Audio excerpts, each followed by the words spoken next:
अपना जो कार्यक्रम होता रहा है उसमें मैंने आपसे बताया था कि कुंडलिनी और उसके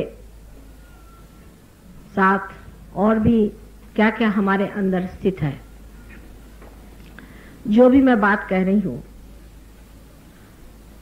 ये आप लोगों को मान लेनी नहीं चाहिए, लेकिन इसका अधिकार भी नहीं करना चाहिए, क्योंकि ये अंतर्ज्ञान आपको नहीं है अभी। और अगर मैं कहती हूं कि मुझे है तो उसे खुले दिमाग से देखना चाहिए, सोचना चाहिए और पाना चाहिए।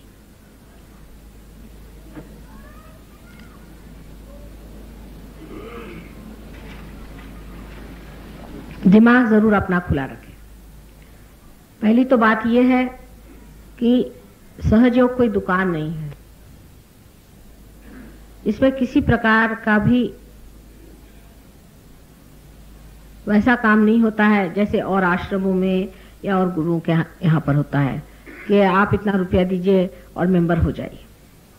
यहाँ पर आप ही को खोजना पड़ता है, आप ही को पाना पड़ता है और आप ही को आत्मसात करना पड़ता है। जैसे कि गंगा जी बह रही है, आप गंगा जी में जाएं, उसका आदर करें, उसमें नहाएं धोएं और घर चले आए। अगर आपको गंगा जी को धन्यवाद देना तो दे, न दे तो गंगा जी कोई आपसे नाराज नहीं होती।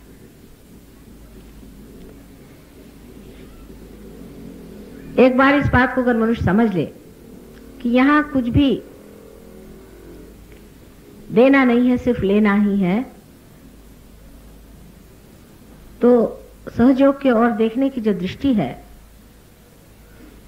उसमें एक तरह की गहनता आ जाएगी। जब लेना होता है, जैसे कि प्याला है, उसमें तभी आप ढाल सकते हैं जब उसमें गहराई हो, और जब लेने की वृत्ति होती है तब मनुष्य से पा सकता है।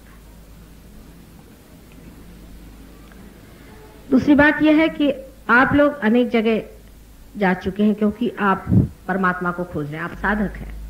साधक होना भी एक श्रेणी है, एक कैटेगरी है। सब लोग साधक नहीं होते। हमारे घर में हम तो किसी से नहीं कहते कि आप सहयोग करो या सहयोग में आओ, किसी से भी नहीं कहते, सिवाय हमारे और हमारे नाती पोतियों के कोई भी सहयोगी नहीं। लेकिन जो नहीं है वो नहीं है, जो है सो है।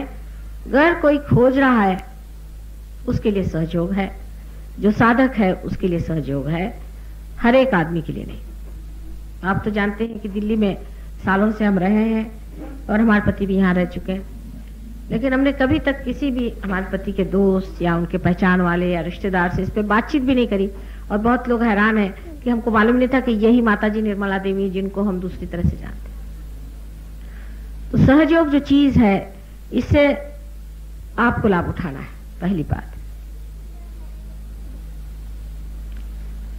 इस बात को अगर आप पहले समझ लें कि आपको इससे कुछ पाना है, परमात्मा को भी आप कुछ नहीं दे सकते और सहयोग को भी आप कुछ नहीं दे सकते, उनसे लेना ही मात्र है। लेकिन मां की दृष्टि से मुझे ये कहना है कि अगर लेना है तो उसके प्रति नम्रता रखें, अपने में गहनता रखें और इसे स्वीकार करें। मां जो होती है वो समझा के बताती है, ये नहीं कि आपके हर समय परीक्षा लूं और आपको मैं परेशान करूं और फिर देखूं कि आप इस योग्य हैं या नहीं या पात्र हैं या नहीं। दूसरी ये भी बात है कि माँ बच्चों को जानती अच्छे से है, जानती है कि इनमें क्या दोष है, क्या बात है, किस वजह से रुक गए। उसको उसकी मालूमात गहरी होती है बहुत, और वो समझती है कि किस तरह से बच्चे को भी ठीक किया जाए। कहीं डांटना पड़ता है तो डांट भी देगी, जहां दुलार से समझाना पड़ता है समझा भी देती है। और ये सिर्फ माँ का ही काम है और कोई कर भी नहीं सकता। मुश्किल काम है और किसी के लिए करना, क्योंकि ये सारा काम प्यार का है।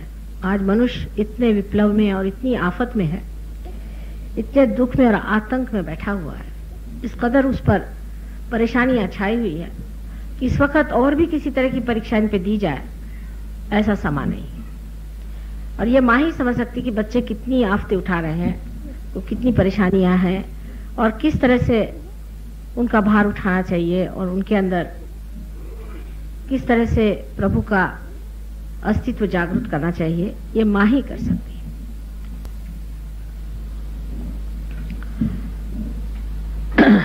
कुंडलिनी के बारे में जो कहा गया है कि कुंडलिनी भी आपके अंदर स्थित आपकी माँ है, जो हजारों वर्षों से आपके जन्म होते ही आप में प्रवेश करती है और वो आपका साथ छोड़ती नहीं जब तक आप पार न हो जाए। वो प्रतीक रूप आपकी माँ ही है, यानी ये कि समझ लीजिए प्रतीक रूप आपकी महा माँ की वो एक छाया है, छवि है। एक प्रश्न ये जो किया था किसी ने कि माँ आपने कहा था कि पूरी रचना हमारी करने के बाद, पिंड की पूरी रचना करने के बाद भी वो ऐसी ही की वैसी बनी रहती है, इसको किसी तरह से समझाया जाए। वो आज मैं बात आपको समझाऊंगी कि किस तरह से होता है। कुंडलिनी शक्ति हमारी जो महाकाली की इच्छा शक्ति है उसका शुद्ध स्वरूप है, पूर्ण शुद्ध स्वरूप है। मतलब ये कि एक ही इच्छा मनुष्य को होती है संसार में, जब वो आता है उसका शुद्ध स्वरूप है कि परमात्मा से मिलन हो और दूसरी उसे इच्छा नहीं, ये उसका शुद्ध स्वरूप है। और जब वो इच्छा कुंडलिनी स्वरूप होकर के बैठती है तो वो मनुष्य का पूरा पिंड बनाती, पर अभी इच्छा ही है, इसलिए पूरा बनाने पर भी वो इच्छा ही बनी रहती है, क्योंकि उसकी जो इच्छा है वो जागरूक नहीं,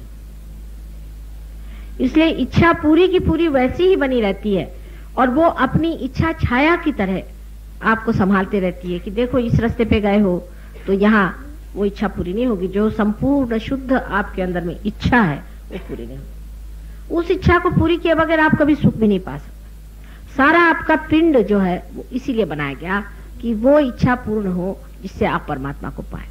पर महाकाली शक्ति को जब आप इस्तेमाल करने लगते हैं तो आपकी महाकाली की शक्ति में जो उसका कार्य है वो बाहर की ओर होने लग जाता है, माने आपकी इच्छाएं जो है वो बाहर की ओर जाने लग जाती है। आप ये सोचते हैं कि मैं ये चीज पालूं, वो चीज पालूं। जब आपका चित्त बाहर जाता है उसका भी एक कारण है जिसके कारण आपका चित्त बाहर जाता है, जो मैंने कहा था कि वो जरा विस्तार पूर्वक बताना होगा। जब क्योंकि आपका चित्त बाहर की ओर जाने लगता है और जैसे जैसे आप बड़े होने लग जाते हैं और ही वो बाहर की ओर जाने लग जाता है। इसकी वजह से जो शुद्ध इच्छा आपके अंदर है, इसको कि शुद्ध विद्या कहते हैं, और शुद्ध आपके अंदर जो अंतरतम इच्छा है वो एक ही है कि परमात्मा से योग घटित हो। वो कार्यान्वित नहीं हो पाती, सिर्फ आप यही सोचते रहते हैं कि हम इसे पाएं, उसे पाएं, उसे पाएं, इसलिए वो जैसी की तैसी बनी रहती है। इसीलिए से रेसिडुअल एनर्जी कहते हैं। अब ये जो आपकी शुद्ध इच्छा है यही आपको खींच करके इधर से उधर ले जाती है और आप दर दर पे ठोकरे खाते हैं, कर्मकांड करते हैं, इधर ढूंढते हैं, किताबें पढ़ते हैं और आप अपने अंदर धारणा भी बना लेते हैं कि परमेश्वर का पाना ये होता है, परमेश्वर का पाना ये होता है।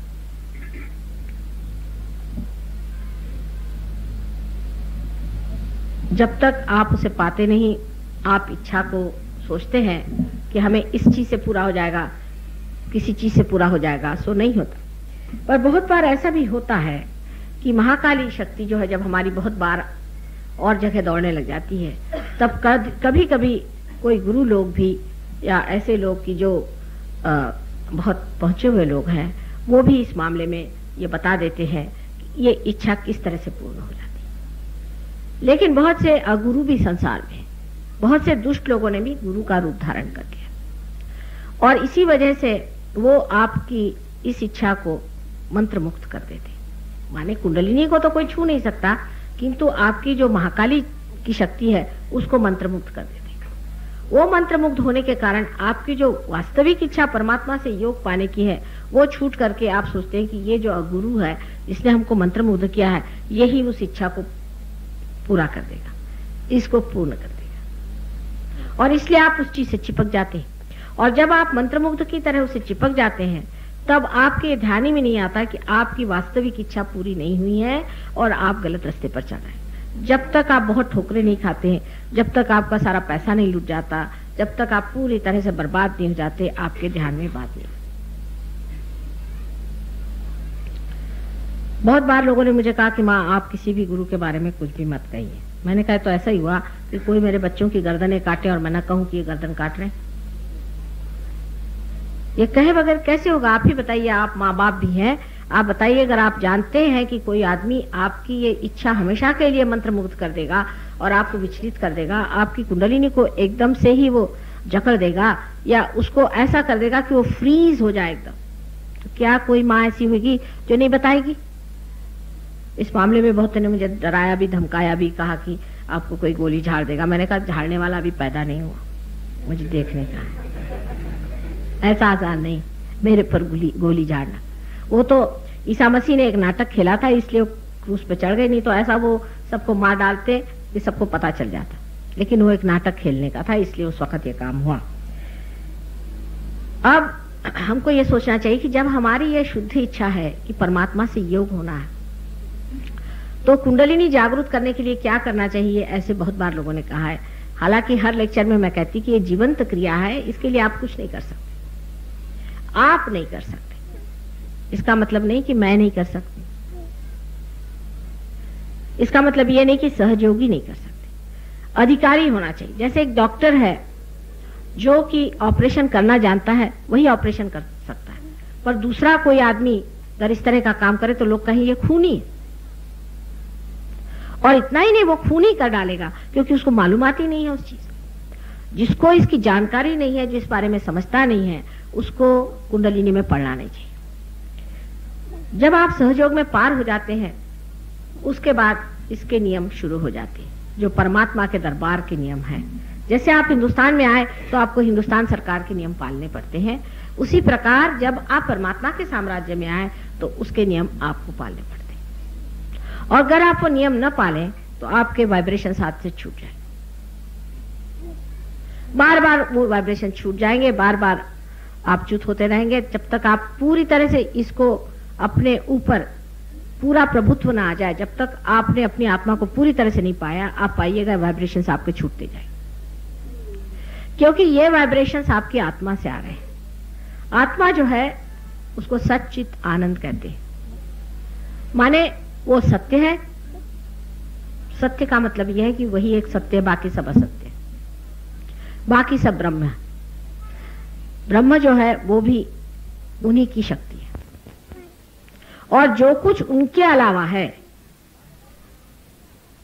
आत्मा ब्रह्म, इसके अलावा जो कुछ भी है वो असत्य। असत्य माने ये कि एक आदमी है, समझ लीजिए, सोचता है कि हमने बहुत बड़ा काम किया। आपने क्या काम किया उनसे पूछिए तो बताएगा कि साहब मैंने मकान बनाया, घर बनाया और बच्चों की शादियां कर दी, या कोई बड़ा भारी उसको तमगा मिल गया, मैंने एरोप्लेन बना दिया और कोई चीज बना दी, मैं बड़ा भारी प्राइम मिनिस्टर हो गया या कुछ और हो गया। ये सब भी एक मिथ्याचरण है, मिथ्या बात है, क्योंकि ये शाश्वत नहीं है, सनातन नहीं है, शाश्वत नहीं है। ये कोई आदमी है, आज बड़े बड़े अफसर हो जाते हैं, हम अफसरी काफी देख चुके हैं, और जैसे ही अफसरी खत्म हो गई तो कोई पूछता भी नहीं। बड़ा आश्चर्य, अगर आपका ट्रांसफर ही हो गया तो कोई नहीं पूछता। आपने मकान बना लिया, आपने देखे कितने बड़े बड़े खंडहर पड़े हुए हैं, और ना कोई जानता है कि ये है क्या, भला कहां से आए, क्या हुआ। बड़े बड़े ऐसी चीजें खत्म हो चुकी।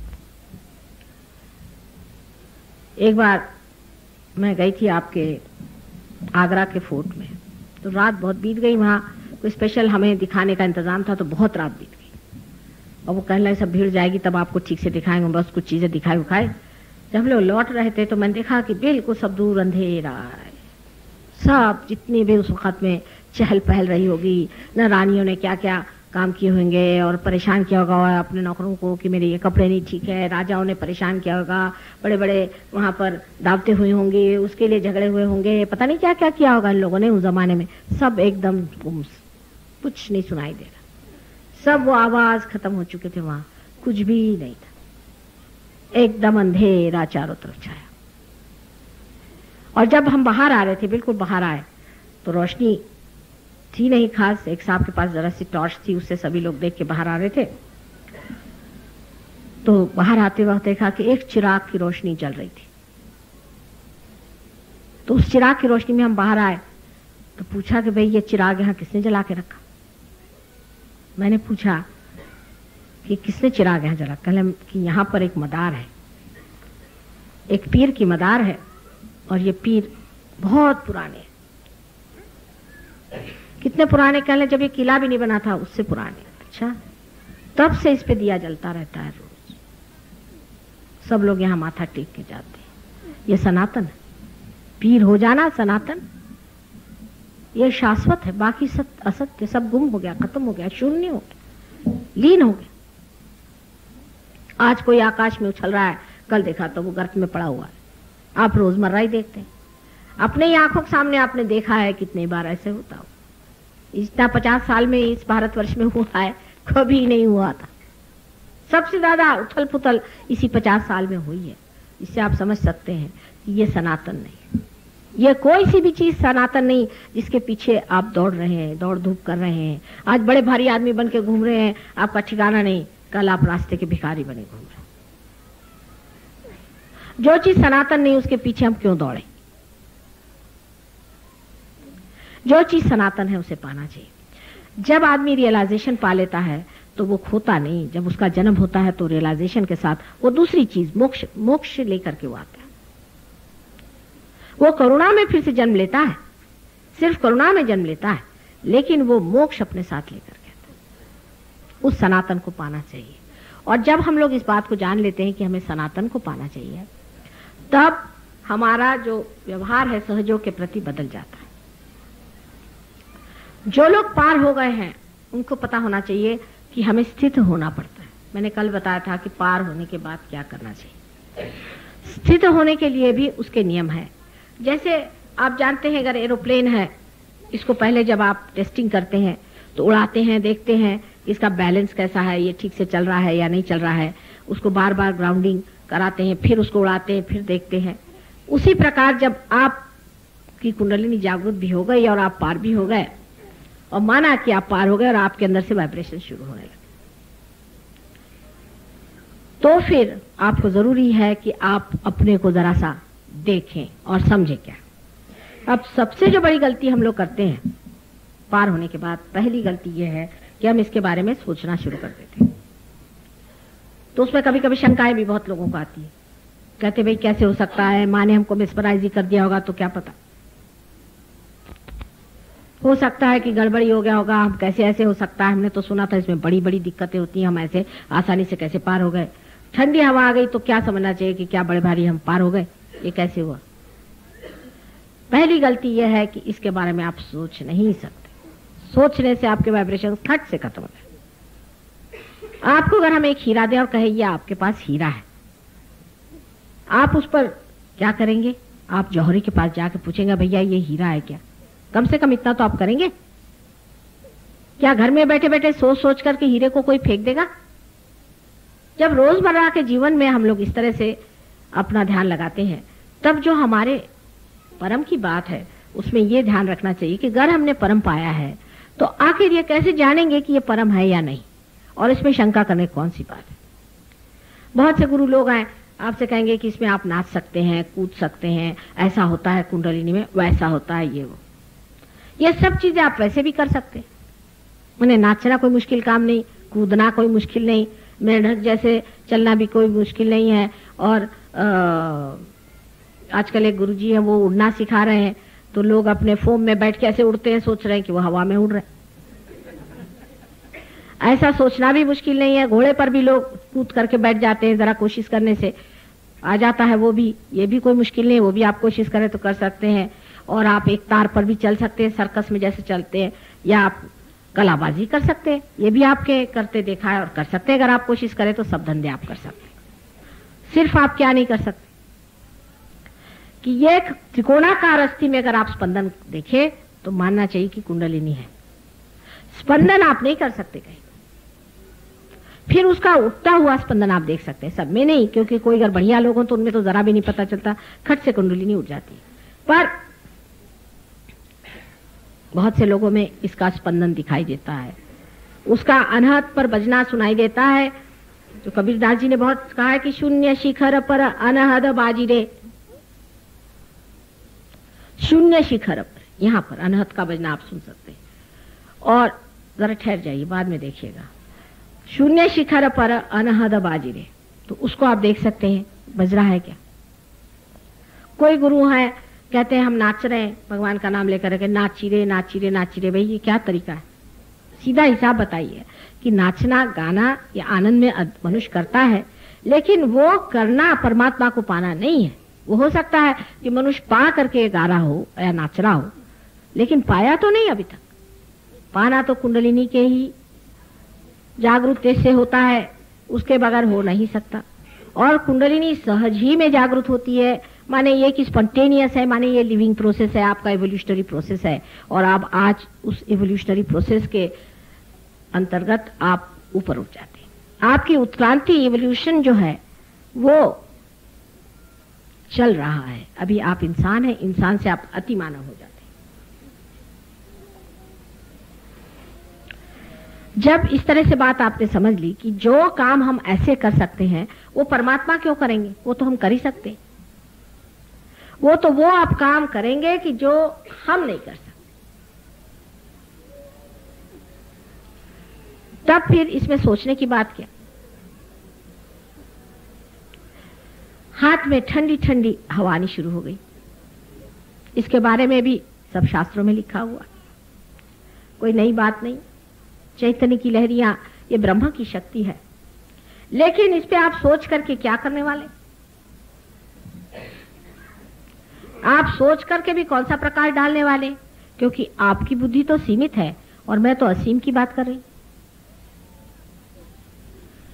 अगर आप समझ लीजिए यहां से चंद्रमा में चले गए तो वहां जाकर के देखना ही है ना, कि आप सोच कर बैठे कि भाई चंद्रमा पे जाएं तो ऐसा होना चाहिए वैसा होना चाहिए। उसे फायदा क्या? आप जाइए और देखिए, जो चीज है उसका साक्षात करना चाहिए। अब जब आपके अंदर में ये शुरू हो गया, तब दूसरा बड़ा भारी नियम सहयोग का है। पहला तो नियम ये कि इसके बारे में आप सोच नहीं सकते, ये सोच विचार के परे, निर्विचार में असीम की बात।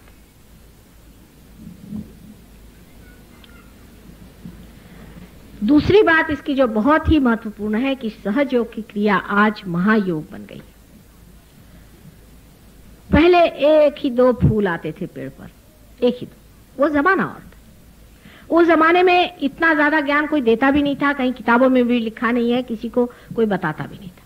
समझ लीजिए कबीरदास जी ने भी कहा है तो उन्होंने सिर्फ अपना ही वर्णन किया कि भाई मेरे शून्य शिखर पर अनहद बाजिरे और मेरे ऐसे ऐसे ईड़ा पिंगला सुषुम्ना नाड़ी वगैरह है, पर इतना गहराई से बताया नहीं उन्होंने, क्योंकि उन्होंने ये काम किया नहीं था। उसके बारे में निवेदन किया था, उसके बारे में प्रोफेसी की थी कि ये काम है। विशेषकर ज्ञानेश्वर जी ने साफ कहा था कि ये महायोग होने वाला है। विलियम ब्लेक नाम के एक बड़े भारी कवि ने बहुत सहयोग के बारे में बताया है, जो घटना घटने वाली। तो जो चीज घटने वाली है, होने वाली है, उसके बारे में उन्होंने कहा था। और आज जब वो घट गई तो उसके बारे में अगर हम बता रहे हैं तो बहुत से लोग ये भी सोचते हैं कि ये तो कहीं लिखा नहीं गया किताबों में। ये बहुत गलत धारणा, क्योंकि समझ लीजिए कोई कहे कि आप चंद्रमा पे गए, किसी ने लिखा था कि चंद्रमा पे कैसा दिया जाएगा? जिस वक्त आप उसको करें तभी तो आप लिखेंगे। इसलिए इस तरह की धारणाएं लेकर के मनुष्य अपने को रोक लेता है। पर जो दो महत्वपूर्ण, जो इससे बड़ा जो ये है, उसको समझना चाहिए कि आज का सहयोग एक दो आदमियों का नहीं, ये सामूहिक चेतना का कार्य। इसको लोग समझ नहीं पाते। ये पॉइंट क्या है, इसको समझना चाहिए। जैसे हम कहें आप भाई बहन हैं और आप अपने एक दूसरे को भाई बहन समझिए, ये तो ऊपरी बात कहनी हुई। जब भाई है नहीं तो कैसे समझेंगे? लेकिन पार होने पर यह पता होता है कि एक ही माने हमको दी। अब जैसे जो लोग पार है, अगर हम अपने हाथ पे फूके तो आपको भी फूक आएगी। अगर हम कोई सुगंध ये लोग लगाए सेंट वगैरह तो आपको सुगंध आएगी, चाहे आप यहाँ हो चाहे इंग्लैंड में हो चाहे। पर सहयोग में पूरी तरह से हमसे कनेक्टेड हो तो आधे अधूरे लोगों को नहीं होता। लोग कहते हैं मां सडनली कभी एकदम से खुशबू आने लग जाती, क्योंकि सब एक ही अंग के प्रत्यंग है। ये जब तक आप समझ नहीं लेंगे पूरी तरह से तब तक आपको मुश्किल रहेगी। अब बहुत से लोगों को मैं देखता हूँ कि मैं घर में ले जाऊंगा माँ और वहां मैं करूंगा। बहुत से लोग तो यहाँ आने पर भी सोचते हैं कि हम बड़े भारी अफसर हैं, हम यहाँ कैसे हैं। बहुत से लोग यहाँ इसलिए नहीं आते कि हम बड़े भारी अफसर हैं, पर जहाँ लोग मेस्मराइज करते हैं और गंदे काम करते हैं वहां सब मोटरें लेकर पहुंच जाते हैं, तब कोई शर्म नहीं। घोड़े का नंबर पहुंचना हो, पूछना हो तो वहां पहुंच जाएंगे सब मोटरें लेकर।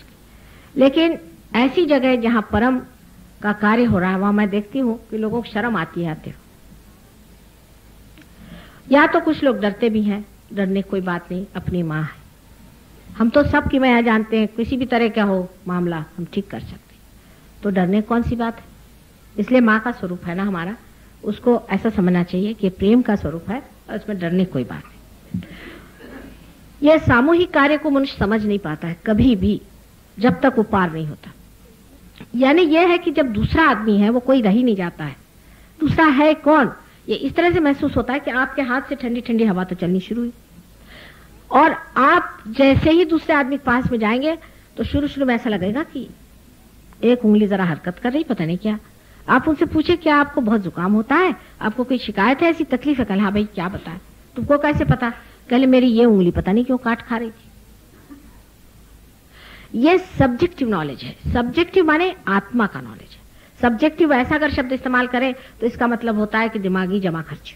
मतलब एक आदमी है, साहब मैं इसे जानता हूं, मैं उसे जानता हूं, ये एब्सोल्यूट नॉलेज है। आत्मा एब्सोल्यूट है, ये एब्सोल्यूट नॉलेज है। जो आदमी एक बात कहेगा वही 10 आदमी कहेंगे अगर वो सहयोगी है तो। 10 छोटे बच्चे अगर रियलाइज सोल्स है, ये एक्सपेरिमेंट लोग कर चुके हैं, उनकी आंख आप बांध के रखिए और किसी आदमी को सामने बिठा दीजिए, बताइए कल इनके वाइब्रेशंस कहां पकड़ा रहे, सब के सब उसके लिए बताएंगे ये उंगली में पकड़ा रही, इसमें सब, इसमें जलन हो रहा है, माने ये कि उसको नाभि चक्र की तकलीफ है या उसका लीवर खराब है।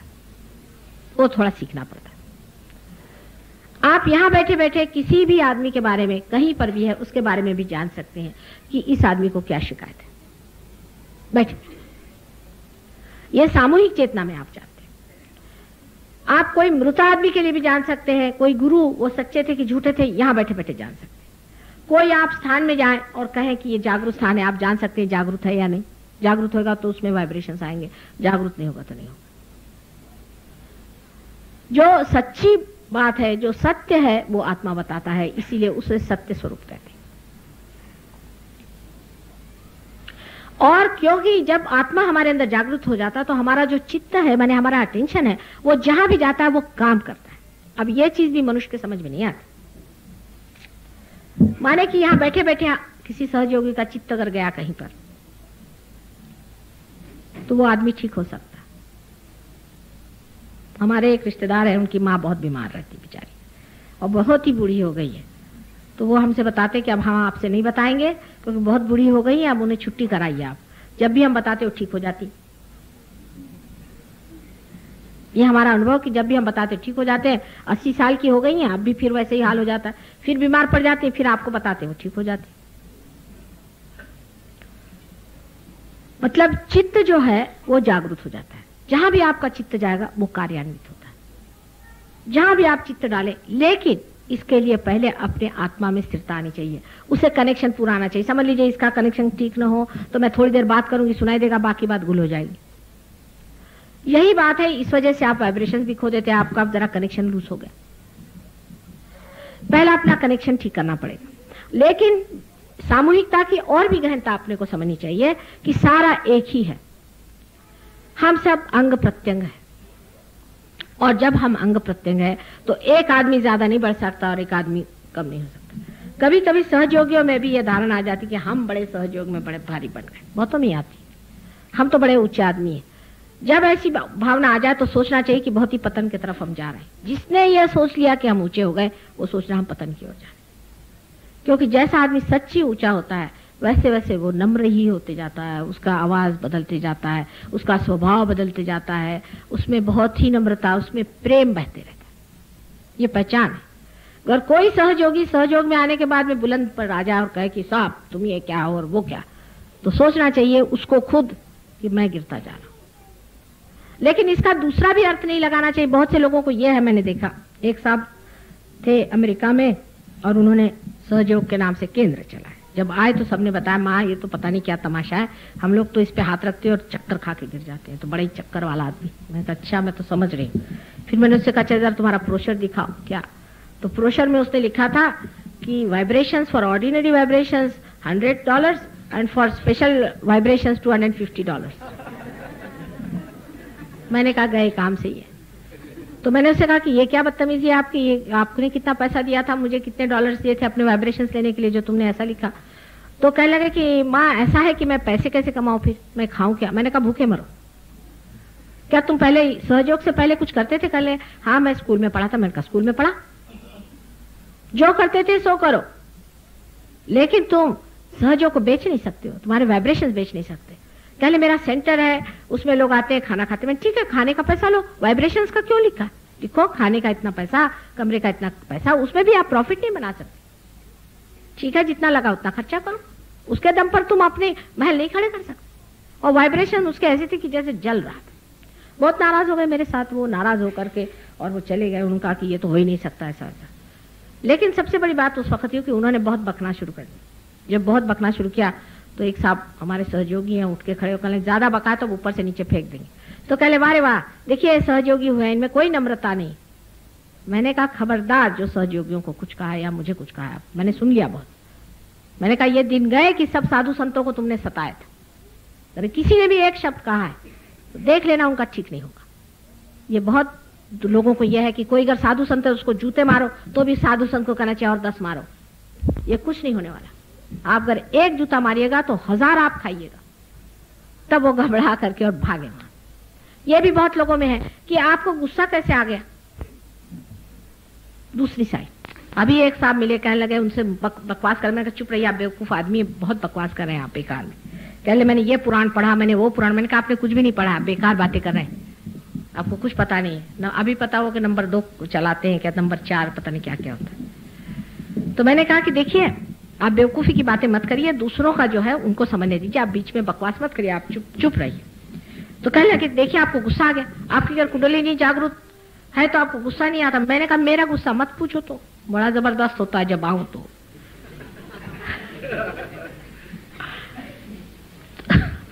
तो फिर जरा सहमे माश है। लेकिन बात यह है कि इस तरह की भी धारणा लोग कर लेते हैं।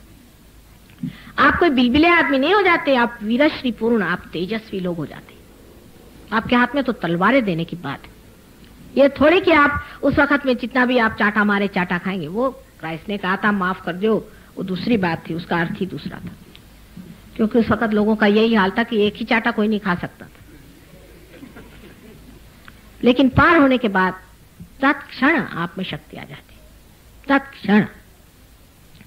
तो सामूहिकता को इस तरह से समझना चाहिए कि एक आदमी उठ करके कोई कहे कि मैं विशेष कर रहा हूं, एक आदमी सोच ले कि मुझे करने का है, एक आदमी सोच ले कि मैं मां के बहुत नजदीक हूं, तो इतना वो दूर चला जाएगा। क्योंकि मंथन हो रहा है, बड़े जोर का मंथन हो रहा है। शायद आप इसको महसूस कर रहे हैं कि नहीं कर रहे हैं पता नहीं। जब हम दही को मथते हैं तो उसका सब मक्खन है ऊपर आ जाता है, फिर हम थोड़ा सा मक्खन उसमें डाल देते हैं। यही समझ लीजिए इनकारनेशन है, समझ लीजिए यही समझ लीजिए कि परमात्मा की कृपा है। और उस मक्खन से बाकी सारा मक्खन लिपट जाता है और सब साथ ही साथ एक ही जैसा चलता है। अब उसमें से कोई सोचे मैं अलग हूं, एक आध 2-4 मक्खन के कण इधर उधर रह जाते तो लोग फेंक देते, उसके पीछे हम कौन दौड़ने चला। सब एक हैं और एक ही दशा में है। कोई ये ना सोच ले कि मैं ऊंची दशा में हूं, मैं नीची दशा में हूं, ऊंची दशा में है, कभी नहीं सोचना चाहिए। इस तरह से सोचने से बड़ा नुकसान हो सकता है। यानी आप ये सोच लीजिए कि जब हम एक ही अंग है, अगर एक उंगली सोच लीजिए कि मैं बड़ी हो जाऊं, नाक मेरे सोच ले कि मैं बड़ी हो जाऊं, कैसी दिखेगी शक्ल। ये तो मैलिग्नेंसी है, यही तो कैंसर होता है। कैंसर में एक सेल अपने को बड़ा समझ करके बाकी सेल को खाने लग जाता है, ये हो गया कैंसर। ऐसा जो इंसान होता है जो अपने को यूनिक बनाना चाहता है कि सब मेरे ही पास हो जाए, मैं कोई तो भी विशेष हो जाऊं, चाहे कुछ विशेष हो जाए, वो आदमी कैंसरस हो गया सोसाइटी के। सहयोग की ऐसी स्थिति है जैसे कि एक मैं कहानी बताती हूँ कि जैसे एक बहुत सी चिड़िया थी और उनको एक जाल में फंसा दिया गया। तो चिड़ियों ने आपस में ये सलाह मशवरा की कि अगर हम लोग सब मिलकर इसके जाल को उठा लें तो जाल हमारे साथ उठाएगा, फिर जा करके उसको तोड़वा देंगे, बाद में सड़वा देंगे, किस तरह निकाल देंगे। तो कहा हाँ ठीक है, सब मिलकर के 1 2 3 कह करके उठो। और सब के सब उठे और जाल को तोड़ दिया उन्होंने। वही चीज सहयोग है। सहयोग की सामूहिकता लोग समझ नहीं पाते हैं, इसलिए बहुत गड़बड़ होता है। माने मैं घर में बैठ करके मां ध्यान करता हूँ, रोज पूजा करता हूँ, मेरे वाइब्रेशन बंद हो गए होंगे ही। आपको सामूहिकता में आना पड़ेगा, आपको सेंटर पे आना पड़ेगा। एक दिन हफ्ते में कम से कम सेंटर में आ करके आपको देखना पड़ेगा कि आपके वाइब्रेशंस ठीक है या नहीं। दूसरों पे मेहनत करनी पड़ेगी। आपको दीप इसलिए बनाए गए हैं कि आपको दूसरों को देना होगा, इसलिए नहीं बनाए गए कि आप अपने घर बनाते रहिए। फिर वही दीप हो सकता है बिल्कुल बुझ जाएगा। यह दीप सामूहिकता में भी जल सकता है, नहीं तो जल नहीं सकता। ये महायोग का विशेष कारण है कि हम अपने को अलग न समझे, आए नम्रता पूर्वक आए, ध्यान में आए। हो सकता है कि सेंटर में एक आध आदमी आपसे कहे भी कि भाई ये छोड़ दो, ये नहीं करो, तो बुरा नहीं मानना, क्योंकि उन्होंने अनुभव किया, उन्होंने जाना है ये बात गलत है, इसको छोड़ना चाहिए, इसे निकालना चाहिए। और जो कुछ भी सेंटर में कहा जाए उसे करें, क्योंकि सेंटर पे हमारा ध्यान रहता है। कृष्ण ने भी कहा है जहां 10 लोग हमारे नाम पर बैठते हैं वहीं हम रहते हैं, न कि कहीं एक बैठा हुआ वहां जंगल में और कृष्ण कृष्ण कह रहा है, उनको टाइम नहीं। कबीर ने कहा है कि 5-25 पकड़ बुलाओ, मतलब उनकी भाषा में इतनी अथॉरिटी थी। देखिए कितनी अथॉरिटी से बात करते थे, कोई गिलगिलापन नहीं था उनमें। तो कहते हैं 5-25 पकड़ बुलाऊं, एक ही डोर उड़ाऊं। ये कबीर जैसे लोग बोल सकते, और आप भी कह सकते हैं इसको। बात जब आप पार हो जाए तो आप भी देखेंगे कि जब तक 5-25 नहीं आएंगे तब तक सहयोग मुकम्मल नहीं होता। बहुत से लोग आते हैं, पार हो जाते हैं, उसके बाद जब मैं आती हूं तभी आते हैं, उनकी हालत कोई ठीक नहीं रहती। सहयोग में वो बढ़ते नहीं, कि वृद्धिंगत नहीं होते। आप पेड़ों के बारे में भी ये अनुभव करके देखें कि अगर कुछ पेड़ मरगिले हो जाएं तो उनको और पेड़ों के साथ आप लगा दीजिए, वो पनप जाते हैं, एक दूसरों को शक्ति देते, मानो जैसे कोई एक दूसरों को देख करके बढ़ते हैं। और यही सामूहिकता ही सर्व राष्ट्रों में और सर्व देशों में फैलने वाली है। और उस दिन आप जानिएगा कि आप चाहे यहां रहें, चाहे इंग्लैंड में, चाहे अमेरिका में, या चाहे किसी भी मुसलमान देशों में या चीनी देशों में, कहीं भी रहें, आप सब एक हैं। यही शुरुआत हो गई है। और सहयोग एक बड़ी संक्रांत है। सन माने अच्छी और क्रांति माने आप जानते हैं। यह एक बड़ी भारी इवोल्यूशनरी क्रांति है, और जो पवित्र क्रांति, जो प्रेम से होती है, जो अंदर से होती है, उसमें सबसे पहले जाना चाहिए कि हम उस विराट के अंग प्रत्यंग हैं, हम अलग नहीं। और आप हैरान होइएगा इसके कितने फायदे होते हैं। एक हमारे शिष्य थे प्रोफेसर साहब राहुरी में, वो जरा अपने को अफलातून समझते थे बहुत ज्यादा। एक बार उन्होंने मुझे बताना शुरू किया कि ये साहब जो हैं ये सहयोग तो अच्छा करते हैं, बहुतों को पार तो किया, लेकिन जरा गुस्सा इनको ज्यादा आता है और इनकी बीबी से इनका पटता नहीं। दुनिया भर की मुझे शिकायतें करने लग गए। तो भी मैं चुप थी, मैंने कुछ नहीं कहा। फिर उन्होंने एक ग्रुप बनाया आपस में और कहने लगे कि हम लोग अलग से काम करेंगे, तो भी मैं चुप थी। तीसरे मर्तबा जब गए तो देखा कि बिल्कुल ही वो कह रहे थे कि कुछ नहीं, हर्ष थोड़ा सा तंबाकू भी खा ले तो कोई बात नहीं, मैं तो खाता ही हूँ, माता जी को तो कुछ पता ही नहीं है, मैं तो खाता हूँ, कोई हर्ज नहीं। तो सब तंबाकू खाने वाले ने एक ग्रुप बना लिया। माता जी के मतलब है तो सहयोगी, लेकिन तंबाकू खाने वाले सहयोगी, शराब पीने वाले सहयोगी, रिश्वत लेने वाले सहयोगी, झूठ बोलने वाले सहयोगी, ऐसे ग्रुप्स बन गए। तो मैंने उनसे कहा वहां पर सिर्फ तंबाकू खाने वालों का था, तंबाकू बड़े मुश्किल से छूटती है, बहुत मुश्किल। तो उसके बाद जनाब अली से मैंने फरमाया कि देखिए जरा आप संभल के रहिए, बहुत ज्यादती आपने कर ली है। जब ये ग्रुप बन जाता है, मैंने तभी कहा, तब मैलिग्नेंसी बहुत जोर करती। अगर एक ही सेल हो तो कोई बात नहीं, लेकिन अगर 10 सेल हो गए और सब मैलिग्नेंट हो गए तो गया आदमी काम से। उसके बाद जब मैं मोटर से आ रही थी तो मैंने रास्ते में जो वहां के संचालक थे उनसे कहा इन पे नजर रखिएगा, मुझे डर लगता है कि ये कहीं गड़बड़ में न फंस जाए। और आपको आश्चर्य होगा, उनको ब्लड कैंसर हो गया। अब जब ब्लड कैंसर हो गया तो उनकी हालत खराब हो गई, तो वो पहुंचे बंबई। अब बंबई में सब सहयोगी ने अपनी जान लगा दी, बिल्कुल जान लगा दी उनके लिए। जितने भी डॉक्टर थे सहयोगी और जो लोग थे, उन्होंने हॉस्पिटल में उनको भर्ती करना, उनका सब डायग्नोसिस करना, उनके लिए दौड़ना धूपना सब शुरू किया। अब जो रिश्तेदार उनके चिपके हुए थे वो तो सब छूट गए, वो कोई उनको जानने वाला नहीं। उनके पास न इतना रुपया था न पैसा था, सब कुछ सहयोगियों ने तैयार करके मुझे कभी, जो लोग कभी भी ट्रंक कॉल नहीं करते थे, वो लंदन में ट्रंक कॉल, माँ वो हमारे एक सहयोगी हैं, उनको ब्लड कैंसर कैसे हो गया, आप ठीक कर दीजिए। मैंने कहा इन्होंने कभी न चिट्ठी लिखी न कुछ किया, आज ट्रंक कॉल लंदन करना कोई आसान चीज नहीं। और जब देखो तब ट्रंक कॉल, माँ इनको ठीक कर दो, माँ वो हमारे, माने जैसे कि इन्हीं के प्राण निकले जा रहे हैं सबके। बहरहाल वो अब ठीक हो गए, बिल्कुल ठीक हो गए, डॉक्टर ने कह दिया कि 10 दिन में खत्म हो जाएंगे, लेकिन अब बिल्कुल ठीक हो गए। अब वो समझ गए बात। उनके सगे कौन है वो अब पहचान गए, उससे पहले नहीं। उन लोगों के पीछे में दौड़ते थे, दूसरे रिश्तेदारों के पीछे में, उनको खाना खिलाना पिलाना, उनसे कभी सहयोग की बात नहीं करो। जब सहयोग में आना तो तंबाकू वालों का एक ग्रुप बनाना।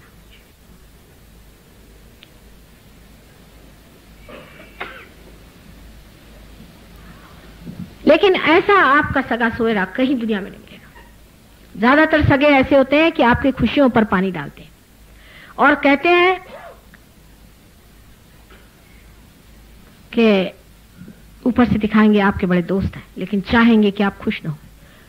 देखिए, आपको आश्चर्य होगा, अगर कोई मर जाता है तो हजारों लोग पहुंच जाते हैं रोने के लिए। खुश होते होंगे शायद, घर पे आफत आई मन में, और जब कुछ प्रमोशन हो जाए, कुछ अच्छाई हो जाए तो कहने पता है इसको कैसे प्रमोशन हो गया, इसने बड़ी लल्लो चप्पो करी हुई।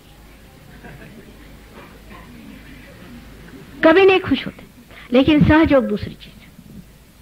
सहयोग में लोग खुश होते हैं जब देखते हैं अरे ये सहयोगी फर्स्ट आ गया, ये सहयोगी का ऐसा हो गया, सहयोगी के घर में किसी के बच्चा हो गया तो मार तूफान हो जाती।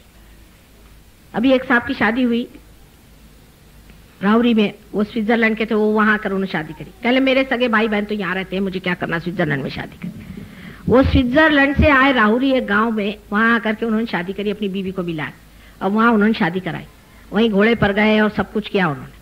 कहले भैया मेरा वहां कोई नहीं रहता, मेरे सगे सोयरे सब यहाँ पर। और ऐसे आनंद से सबने उसकी शादी बनाई और अब उसको बच्चा होने वाला है तो सब सहयोगी ऐसे खुश हो गए, आपस में पेड़े बांटने लगे। और उनके जो रिश्तेदार थे उनको समझ में नहीं आया कि ये कैसे सब हो गया। अब आपके रिश्तेदार सहयोगी हो जाते हैं, आपके मित्र हो जाते हैं, आपके अपने हो जाते हैं। आत्मज, आत्म शब्द बहुत सुंदर है, शायद कभी इसका मतलब किसी ने सोचा नहीं। आत्मज, जो आत्मा से पैदा हुए हैं वो आत्मज होते हैं। कहा जाता है कोई बहुत नजदीकी आदमी को, ये मेरे आत्मज है।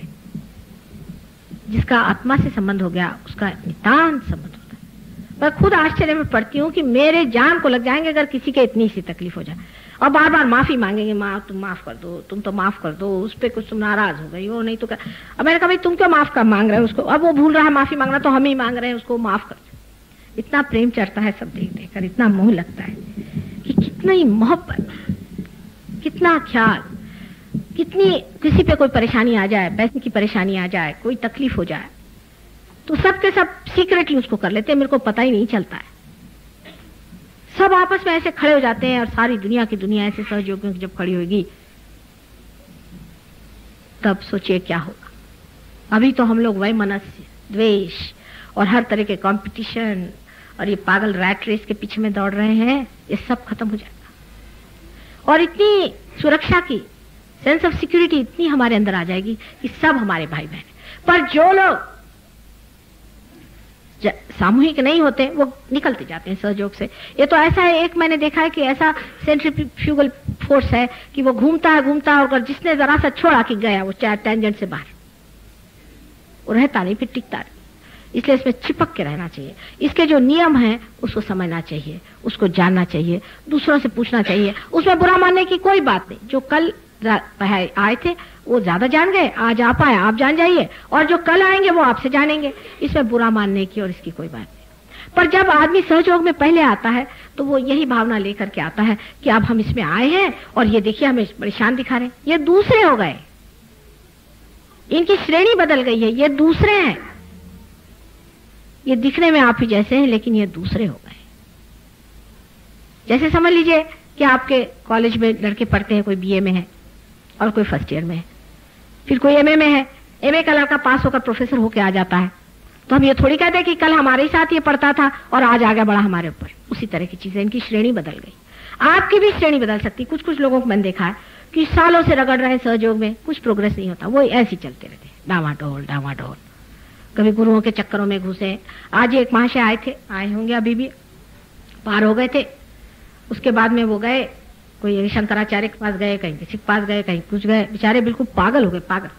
मुझे आके बताने लगे कि माँ मेरे अंदर पिशाच भर दिए इन्होंने, सबने पिशाच भरे। आए अभी बेचारे, काफी उनको साफ सूफ किया हमने, पर उससे प्रोग्रेस उनका कम हुआ। अगर वो उसी वक्त जम जाते तो आज कहाँ से कहाँ होते। और बड़ी तकलीफ उठाई बेचारों ने, बड़ी परेशानी उठाई। सामूहिकता को आप समझें कि बहुत महत्वपूर्ण है। सबसे बड़ा आशीर्वाद सामूहिकता में आता है। और जहां इस सामूहिकता को तोड़ने की किसी ने कोशिश की, यानी लोगों की आदत है क्लब करने की, कोई ना कोई बहाना लेकर के। आप सफेद बाल वाले तो मैं भी सफेद बाला, चलो हो गए। आप लंबे आदमी है तो हम भी लंबे आदमी, हो गए क्लब। आप सरकारी नौकर है, मैं भी सरकारी नौकर हूं, चलो हो गए। सहयोग में सब छूट जाता है। आप कौन देश के हैं? परमात्मा के देश के। आप किसके साम्राज्य के हैं? परमात्मा के। परमात्मा ने थोड़ी ऐसा बनाया था कि आप यहां के, आप वहां के। भाई परमात्मा तो हर एक जगह वैरायटी बनाते ही हैं। ये त्रिगुण के परम्यूटेशंस एंड कॉम्बिनेशंस के साथ में उन्होंने ये सारा बनाया, और जिसलिए कि जिसे वैरायटी से खूबसूरती आती है। आप सोचिए सबकी एक जैसी शक्ल होती तो बोर नहीं हो जाते सब लोग? कम से कम हिंदुस्तानी औरतों को इतनी अकल है कि साड़ियां पहनती अब भी, और सब अलग अलग तरह की पहनती है। पर आदमी तो बोर करते हैं उनके कपड़ों से, सब एक जैसे। औरतें जो हैं अभी भी अपना मेंटेन किया। अगर एक औरत ने देखा कि दूसरी मेरे जैसे साड़ी पहन के आए तो बदल के आ जाएगी।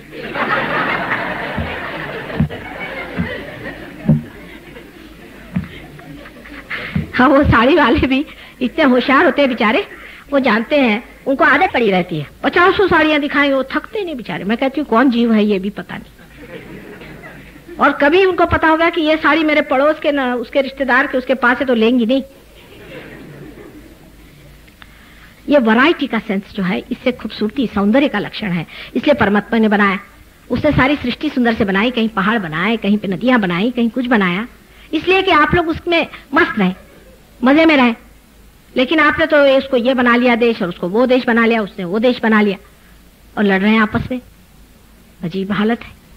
हमारे जैसे अजनबी को तो बड़ा ही आश्चर्य लगता है, इसमें लड़ने कौन सी बात है। और फिर घुटते घुटते हर एक देश में अपनी अपनी समस्या, अपने अपने तरीके, अपना अपना ढंग बनता गया। सहयोग में चीज टूट जाती है। आपको देखना चाहिए था कि परदेश के आए हुए लोग जिस तरह से अपने देहातियों के साथ गले मिल मिल करके कूद रहे थे, और वहां पर नृत्य सीख रहे थे, कैसे अपने देहाती लोग नृत्य करते हैं। करे पंजाब जाएंगे तो वहां जाके भांगड़ा करेंगे उनके साथ कूद कूद करके। देखने लायक चीज है। ये भूल गए कि हम किस देश के हैं। प्रेम, उसका मजा, प्रेम का मजा आता है। फिर ये नहीं सोचता आदमी कि कपड़े क्या पहने हैं, ये कहाँ रह रहा है, कि क्या, बस मजे में। ये सब विचार ही नहीं आता है, कौन बड़ा कौन छोटा, कौन कितनी पोजीशन में है, कुछ ख्याल नहीं आता। ये सब बाह्य की चीजें हैं, सनातन नहीं है, क्योंकि सनातन को पा लिया। पर सबसे बड़ी बात आपको याद रखनी चाहिए हर समय कि हमें सामूहिक होना चाहिए, और सामूहिकता में ही सहयोग के आशीर्वाद है। अकेले अकेले इंडिविजुअलिस्टिक बिल्कुल नहीं, बिल्कुल भी नहीं। आप खो दीजिएगा सब कुछ। मैंने ऐसे बहुत से लोग देखे। लोग ज्यादातर जो बीमारी ठीक करने आते हैं वो ज्यादातर इसी तरह से होते हैं। आए, बीमारी ठीक हो गई, उसके बाद बैठ गए। एक साहब आए थे हमारे पास, बहुत चिल्ला चिल्ला के, माँ मेरा ये जल रहा है, मुझे बचाओ बचाओ बचाओ। मैंने कहा बैठे रहो अभी थोड़ी देर। उसके बाद जब पहुंची तो भाई 5 मिनट में ठीक भी होगा। उसके बाद एक दिन बाजार में मुझे मिले तो मेरा फोटो वोटो रखा हुआ है अपने मोटर में। कल मैंने घर में भी फोटो रखा है, मेरे दिल में भी फोटो है। मैंने कहा बेटे क्या बात है, वाइब्रेशंस तो है नहीं? कल हाँ नहीं, और अब एक कोई नई बीमारी हो रही। मैंने कहा सब फोटो बेकार गए ना तुम्हारे लिए, तुम सहयोग करने के लिए केंद्र पे आओ। आप सोचिए दिल्ली शहर में हमारे पास कोई केंद्र नहीं, हर तरह के चोरों के पास यहाँ इतने बड़े बड़े आश्रम बन गए। हमारे पास अभी कोई जगह नहीं, किसी के घर में ही हम कर रहे हैं। कोई बात नहीं, हमारे पास जो धन है वो सबसे बड़ी चीज है। उसके लिए कोई जरूरी नहीं कि हम महल खड़े हो और बड़े एयर कंडीशन आश्रम हो, वो तो कभी होंगे नहीं हमारे।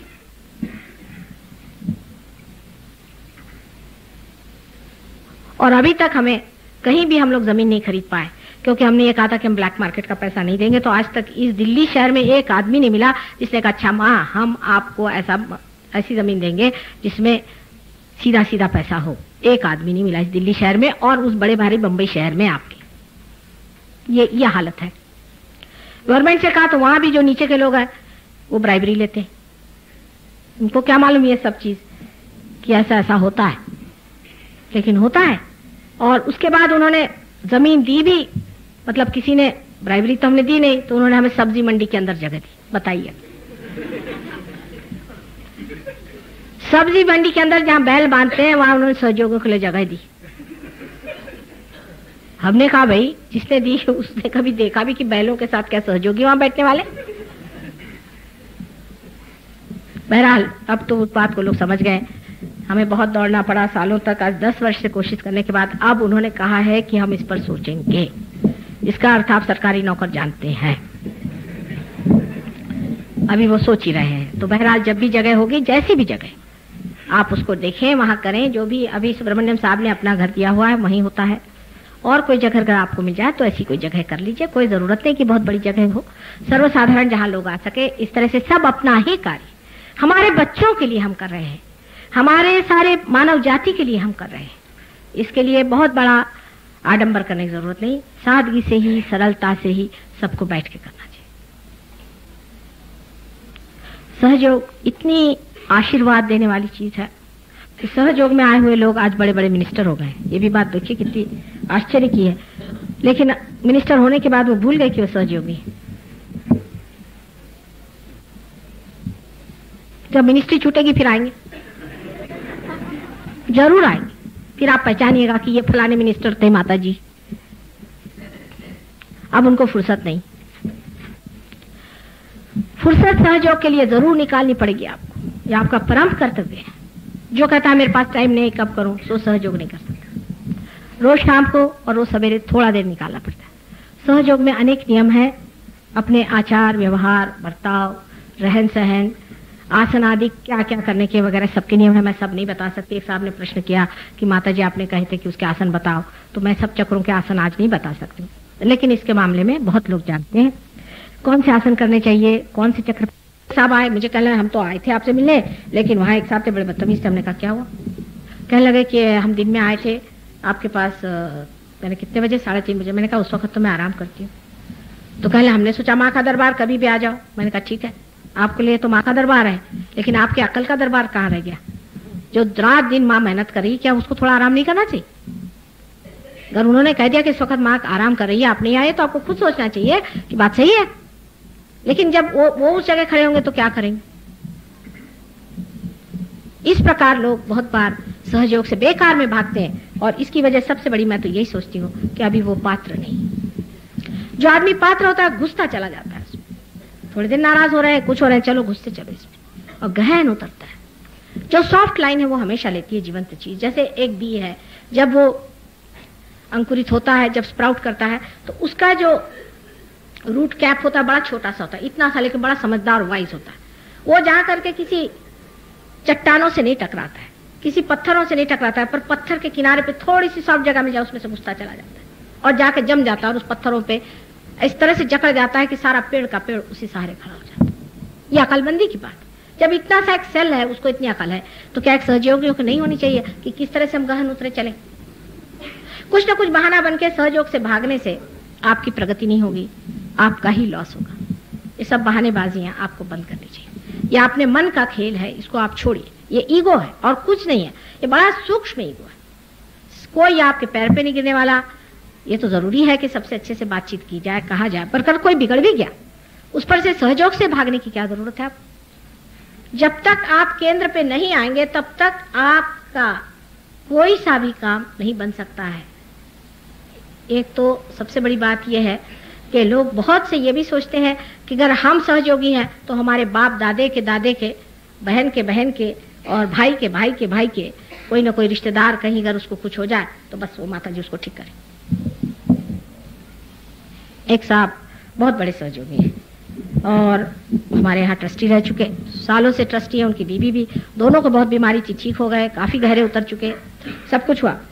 उनके लड़का ऊपर से गिर के मर गया। नॉर्मली सहयोग के लोग एक्सीडेंट से मरते नहीं, कभी अभी तक तो हमने सुना नहीं किसी को मरते, और वो इस तरह से मर गया।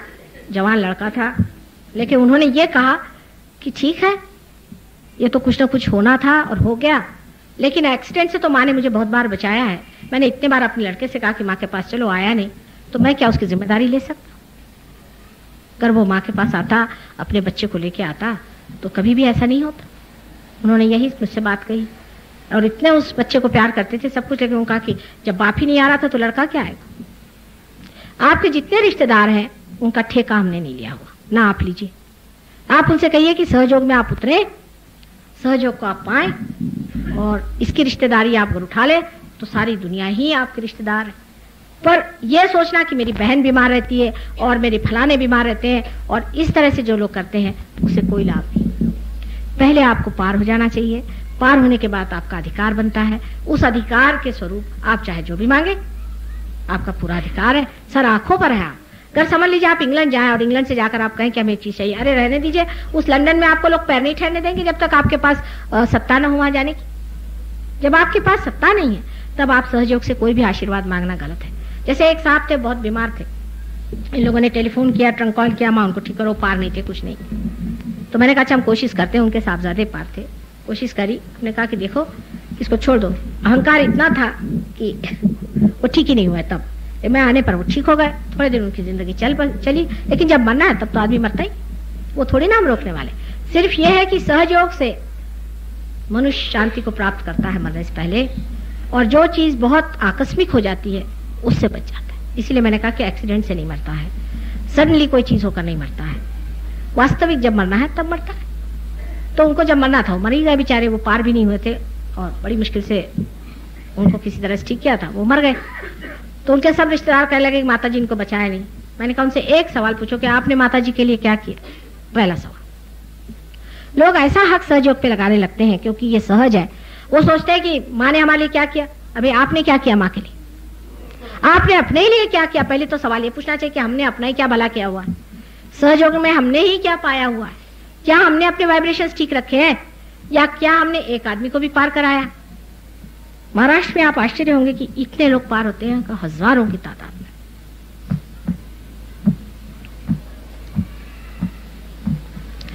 महाराष्ट्र की महत्ता मैं इसलिए नहीं कहना चाहती हूँ कि आप जाके खुद ही देखिए, मैं तो खुद आश्चर्य में हूँ कि इतने हजारों लोग कैसे पार हो जाए और फिर जमते भी बहुत है। ये भी बात उन लोगों में, और इस तरह की बात वहां नहीं होती है। अब वहां ये नियम बनाया था पहले हमने कि जब किसी ने कर 11 आदमी को पार किया वही मेरे पैर छू सकता है। वहां पैर छूने के लोगों की बीमारी, अगर किसी से कहो कि पैर नहीं छूना तो बस उनके लिए फिर आफत हो जाती। शेरदार भी आदमी होंगे तो भी चाहेंगे कि माँ के पैर छू। यहाँ किसी कहो कि पैर छुए तो वो बिगड़ जाए, क्यों पैर छुए साहब इनके हम। लेकिन उनको मैंने अगर कहा कि आपको पैर छूना है तो आपसे कम से कम 11 आदमी होने चाहिए, वही लोग छू सकते हैं जिन्होंने 11 आदमी पार किए। तो कुछ लोग खड़े हो गए, पहले माँ हमने तो 11 नहीं 10 ही किए हैं, छू ले पैर। देखिए भोलापन। अब उन्होंने कहा कि भाई अब 21 बनाओ, कम से कम 21 पार किए तो माँ के पैर छू सकते, नहीं तो अधिकार नहीं जमता। और ये काम बन गया। 21 वाले बहुत निकला, इतने निकला है कि मुझे कहना पड़ा भैया आप जाने दो, अब नंबर बढ़ाओ। और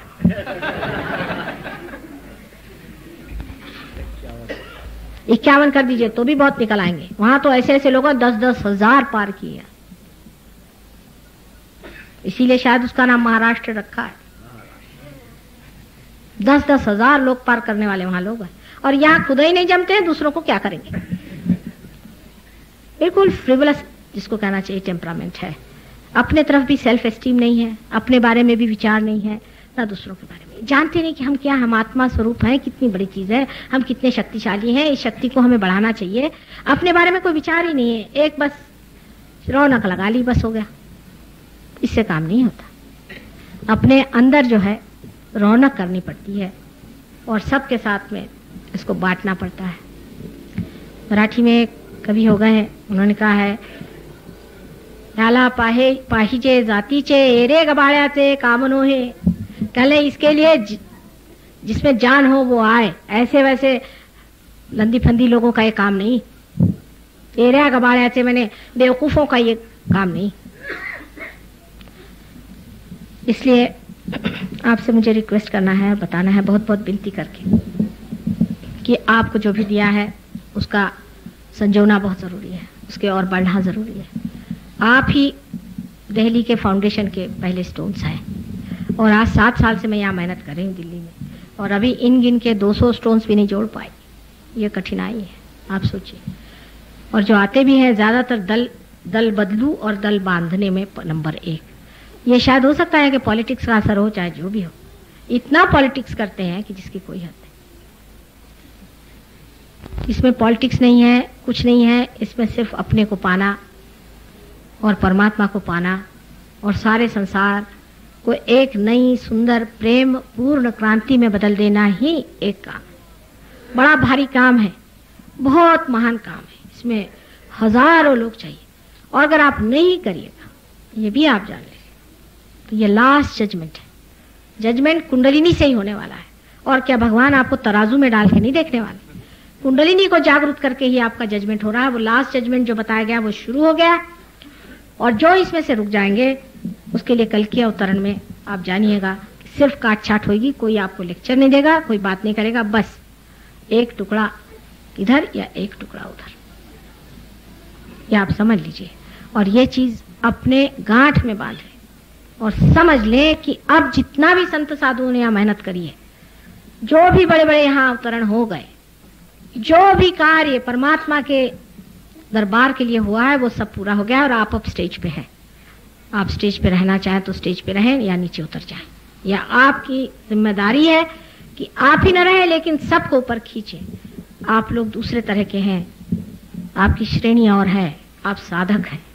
और आपको समझ लेना चाहिए कि इसके लिए एक व्रत निश्चय होना चाहिए आदमी में। इसको कहते हैं कि एक बाना पहन लिया आपने, तभी ये चीज काम हो सकती है। और ऐसे वैसे अरे गहरे नत्थु खैरों से ये काम नहीं हो। आप अरे गहरे नत्थु खैरे नहीं है, मैं जानती हूँ, लेकिन अभी आपने अपने को पहचाना नहीं। उसे जान लेने पे आश्चर्य होगा कि क्या ये शक्ति प्रचंड शक्ति या ब्रह्म शक्ति माने हमें दी है। और जैसे ही शक्ति बहने लग जाती है, आदमी सोचता है कि मैं भी इस काबिल हो जाऊं। जब इस प्याले से ये चीज छलक रही है, तो ये प्याला भी इस योग्य हो जाए कि इस महफिल में आ सके।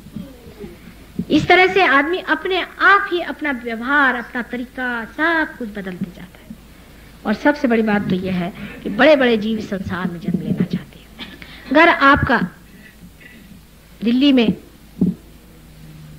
वातावरण ठीक नहीं हुआ, तो यहाँ सिर्फ राक्षस जन्म लेंगे। या तो बहुत ही पहुंचे हुए लोग जन्म ले जो डंडे लेकर आपको मारेंगे, और या तो राक्षस पैदा होंगे और राक्षसों की ये नगरी हो जाएगी।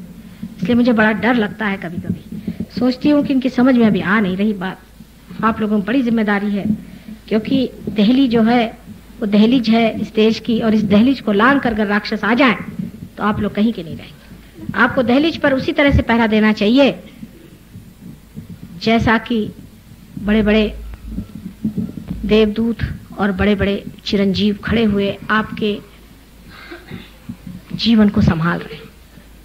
अपनी आप रक्षा करें और औरों की भी रक्षा करें, अपना कल्याण करें, औरों का भी कल्याण करें, और सारे संसार को मंगलमय बनाएं। यही मेरी इच्छा है। इसके बाद मैं जा रही हूँ मद्रास, लेकिन उसके बाद आऊंगी। उसके बाद भी मेरा प्रोग्राम दिल्ली में रहेगा 3-4 दिन। आप लोग सब वहाँ आइए, जहाँ भी प्रोग्राम होता है, जहाँ जहाँ सहयोगी आते हैं, वहाँ कार्य ज्यादा होता है। सब लोग वहाँ आइए। ये लोग तो आपकी भाषा भी नहीं समझते हैं, और जहाँ जहाँ मैं गई गाँव में वगैरह, वहाँ तो हिंदी या मराठी भाषा बोलती रही, लेकिन ये लोग सब लोग वहाँ आते रहे। और हर तरह की आफत आप जानते हैं कि इन लोगों को तो गांव में रहने की बिल्कुल आदत नहीं है। वहाँ पे रह करके समझते हैं कि हमारे रहने से माँ के लिए बड़ा आसान हो जाता है, क्योंकि आप ही चैनल्स हैं। आपके चैनल्स मैं इस्तेमाल करती हूँ। अगर समझ लीजिए इतनी बड़ी ये जो आपकी पावर हाउस है, इसमें अगर चैनल्स नहीं हुए तो बिजली कैसे प्रभावित? वो चैनल्स आप है। इसलिए आपको चाहिए कि जहाँ भी मैं करूँ, जब तक मैं हूँ, इसको निश्चय से धर्म समझ के आप वहाँ आए, और इस कार्य को आप अपने लिए भी अपनाइए और दूसरों के लिए भी अपनाइए। धन्यवाद। आशा मैंने आपके अधिकतर प्रश्नों का जवाब दे दिया होगा, और अगर नहीं दिया हो तो आप जरूर सेंटर पे सब चीजों का जवाब पा लेंगे, क्योंकि मैं सब बात आज नहीं कह पाऊंगी। आप समझ रहे हैं, समय की कमी है। उसके अलग अलग स्तर होते हैं खाने के। जैसे कि एक तो उसका मौलिक स्तर हुआ कि कार्बोहाइड्रेट्स हैं या प्रोटीन्स हैं या क्या है वगैरह वगैरह। अब ये जो एक उसका स्तर है, मटीरियल स्तर जिसे कहना चाहिए, उस स्तर को इस तरह से समझना चाहिए कि आपको जिस चीज की जरूरत है वो आपको खाना चाहिए। जैसे कि जिस आदमी में ज्यादा कफ है, उसको ठंडी चीजें या ऐसी चीजें हैं कि जिससे आप जानते हैं उसमें क्या क्या अवॉइड करना चाहिए, क्योंकि सहयोग में आयुर्वेद के दृष्टि से जो लेफ्ट साइड कफ की मानी जाती है, उसी तरह से वो हमारा लेफ्ट माने महाकाली की शक्ति है। महाकाली की शक्ति डिस्टर्ब हो जाती है कफ से। इसलिए जिसको कफ हो रहा है उसको एक स्तर पे ये समझ लेना चाहिए कि जिससे कफ बढ़ेगा वो काम नहीं करना चाहिए। संतुलन सहयोग का नियम है, संतुलन रखना है। अब जिस आदमी में समझ लीजिए कि बड़ा कॉन्स्टिपेटेड रहता है, उसको रफेज बहुत लेना चाहिए, आप जानते हैं। पर कोई लोग, विशेषकर जो पैरासिम्पैथेटिक नर्वस सिस्टम का ये काम है, बहुत से लोगों को डायरिया की शिकायत हो जा सकती है। उस वक्त उनको घबराना नहीं चाहिए कि हमें डायरिया हो गया, क्योंकि गर्मी बहुत हो रही, जरा खिड़की खोल दीजिए, बहुत गर्मी हो रही बच्चों को। कुठे उघडल्या। और उस वक्त हम लोगों को ये सोचना चाहिए कि जिसको जरूरत है उसको ज्यादा सब्जी खानी चाहिए, और जिसको जरूरत है वो ज्यादा प्रोटीन खाए। ये तो अपनी अपनी सूझबूझ और समझ से होना चाहिए। लेकिन कोई कहे कि सात्विक अन्न कोई होता है, उस मामले में मुझे कहना कि उसमें बड़ी गलतफहमी हमको, ये दूसरे स्तर की बात है कि हम लोग सोचते हैं कि अगर हम सब्जी और ये खाएं तो बड़े सात्विक हो जाएंगे, और अगर थोड़ा सा हमने गोश्त छू लिया तो हम असात्विक होंगे। ये बड़ी गलतफहमी है हम लोगों के अंदर। आप जानते हैं कि नानक साहब थे, शिरडी साईनाथ थे, ये सब लोग ये सब गोश्त खाते थे, रामचंद्र जी भी गोश्त खाते थे।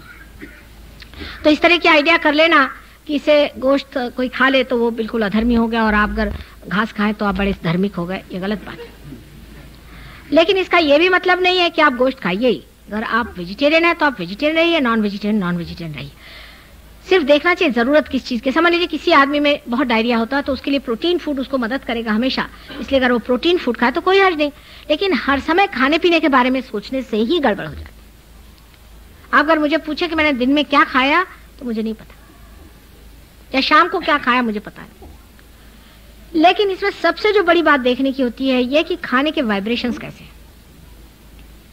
ये नहीं कि उसकी क्वालिटी क्या है, वाइब्रेशंस कैसे। वाइब्रेशन से आप फौरन जान जाइएगा ये खाना नहीं खाना चाहिए। उदाहरण के लिए बताएं, एक साहब के हम खाना खाने गए और उनका बड़े आलीशान मकान, बड़े बढ़िया तरीके से बातचीत करी, उनकी बीबी, 3 उनकी लड़कियां, सब कुछ। घर में गए तो उसमें तबीयत खराब। मैंने अपने पति से कहा भैया मुझे तो उल्टियां हो रही, अब चलो यहाँ से। कभी तुम्हारे समझ नहीं आता कि गंदी जगह में भी तुमको उल्टियां नहीं होती और इस जगह में तुमको उल्टियां हो रही। मैंने कहा आप चल दीजिए, आप मैं रह नहीं सकती। बस वो माने नहीं, जा करके मैंने उल्टियां शुरू कर दी। पहले भाई चलो घर, अब इनका तो समझ में नहीं आता, उल्टियां खो रहे। घर गए तो उन्होंने पूछा क्या बात थी। मैंने कहा उस घर में कोई बहुत रोया हुआ है, बड़ा दुख है उस घर में। कहले कहाँ का दुख, इतना सुंदर घर तुम्हें कहाँ से क्या हुआ।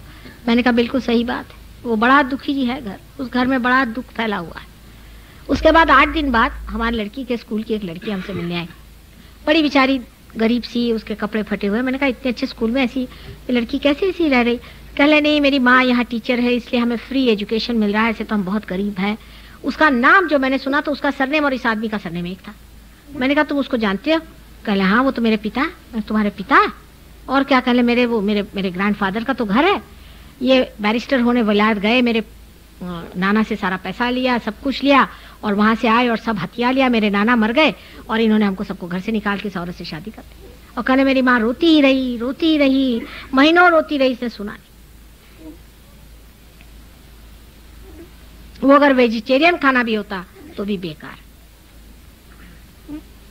तो उसके वाइब्रेशंस देखे जाते हैं, कौन आदमी किस तरह से खाना देता है वो देखना पड़ता है। और अगर गलत खाना आपके पेट में चला जाए तो फौरन आपको उल्टी हो जाएगी सहयोग के बाद में, या डायरिया हो जाएगा। अभी एक रिश्तेदारी में ही किसी की शादी तय हुई है, सहयोगी मतलब रिश्तेदार मेरे तो सहयोगी है ना। तो वो गए किसी, उन्होंने कहा चलिए हमारे रिश्तेदारों से मिलने के लिए। तो दामादों को ले गए।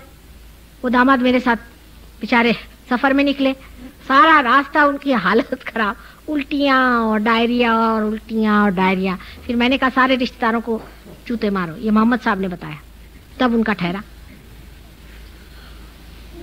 वाइब्रेशंस कैसे देखना पड़ता है, कौन कैसे मन से आपको खाना देता है।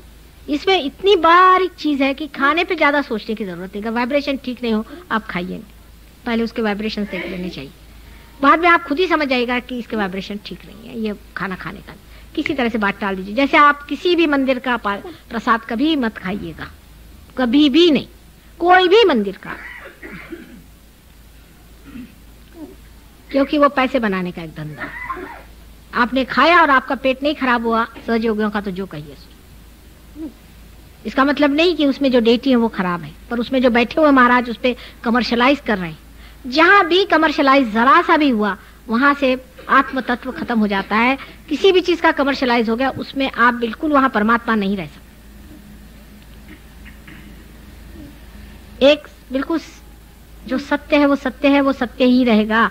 वो मेरे कहने से या मुझे कोई आपसे इलेक्शन नहीं जीतने का, बदल लेने वाला। अब जैसे एक मंदिर में हम गए थे, वहां के लोग नाराज हो गए क्योंकि मैंने कहा कि भगवान के नाम पर आप उपवास नहीं कर सकते, क्योंकि ये तो अच्छा है, पुजारी बाबा ने कहा कि भाई तू उपवास करना सोमवार को, लेकिन भगवान को लड्डू चढ़ाना तू। वो भगवान कौन है आपको मालूम? भगवान के नाम पर आप उपवास नहीं कर सकते। आप अपने लिए करिए, वो दूसरी बात है, लंघन का। भगवान के नाम पर आप कुछ नहीं कर सकते सिवाय एक चीज के, कुंडलिनी का जागरण। सोशल वर्क कर रहे हैं, कोई मरीजों को संभाल रहे भगवान के नाम पे। अरे कोई भगवान को यही धंधा बचा है?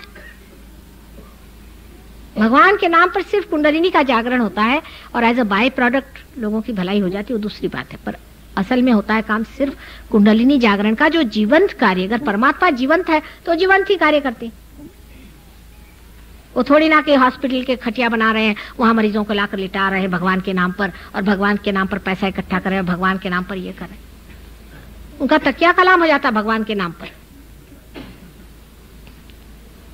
इसलिए खाना भी जो खाइए वो ऐसा खाएं कि जिधर ज्यादा चित्त न जाए। ज्यादा खाने पर हम लोग बहुत विचार करते हैं, तो हिंदुस्तानियों की खास चीज है। किसी से बात करने मेरा तो जी उब जाता है। आज सवेरे ही मेरा एक लेक्चर मिला मुझे कि मेरा तो यह है कि मैं शहद और ये खाती हूँ। भाई खाते हो तो कौन, आपने बड़ा भारी कमाल कर दिया। मैं तो छाली खाई नहीं सकती। घर जरा से मैंने मलाई देख ली दूध में तो हो गया, मेरे उल्टी हो गई। तो होंगे आप कौन, आप अफलातून।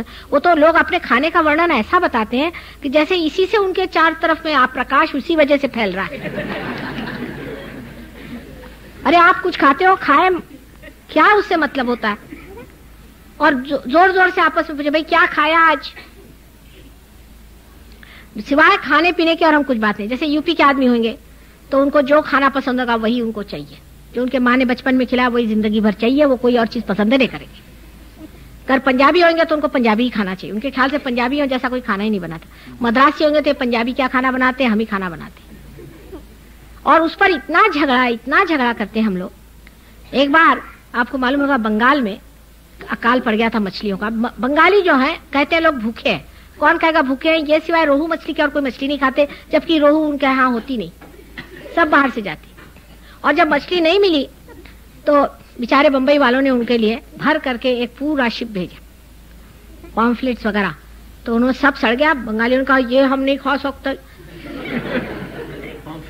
पॉम्फलेट नहीं, हम नहीं खा सकते ये गंदी मछली, हम तो वही खाएंगे रोहू, चाहे सड़ा के खा ले। ये हमारे देश में बीमारी है सबको इतनी। हमेशा सुबह शाम तक मैंने उसके यहाँ ये खाया, उसने वो खिलाया, रात दिन चलते रहता। और किसी देश में इतना नहीं। मेरी बीबी ये अच्छा बनाती है, हर समय खाने पीने की बात। हम लोग की जीभ बढ़ गई, आंख नहीं बढ़ी। जीभ ही है, जीभ ही है हम लोग, और कुछ नहीं रह गए। तो बोलते ज्यादा है और एक खाते ज्यादा है। इतना हम लोग को खाने की बीमारी। खाएंगे कुछ नहीं, ये अच्छा नहीं बना, इसमें प्याज ज्यादा पड़ गया, उसमें उन्हें बीबी बेचारी परेशान। लेकिन आप जापानी लोगों को देखिए, उनकी आंख इतनी तेज है। अब जैसे आते साथ कहेंगे साहब ये क्या गुलाबी रंग लगा रखा है, इसमें सफेद नहीं, इसके साथ दूसरा रंग होना चाहिए। इतना सेंस उनको कलर का होता है, इतना सेंस होता है, इमीडिएटली कह देंगे इसके एस्थेटिक्स ठीक नहीं, मतलब उसके पूरे वाइब्रेशंस पकड़ लेंगे। संगीत का लोगों को इतना ज्ञान होता है, जरा सा स्वर इधर से उधर हो जाता है। हम लोग के तो कान भी नहीं है, सारे तरह के बेसुरे गाने हम लोग सुनते रहते सुबह शाम तक। उसका बेसुरा पर नहीं समझ में आता कि ये बेसुरी चीज है।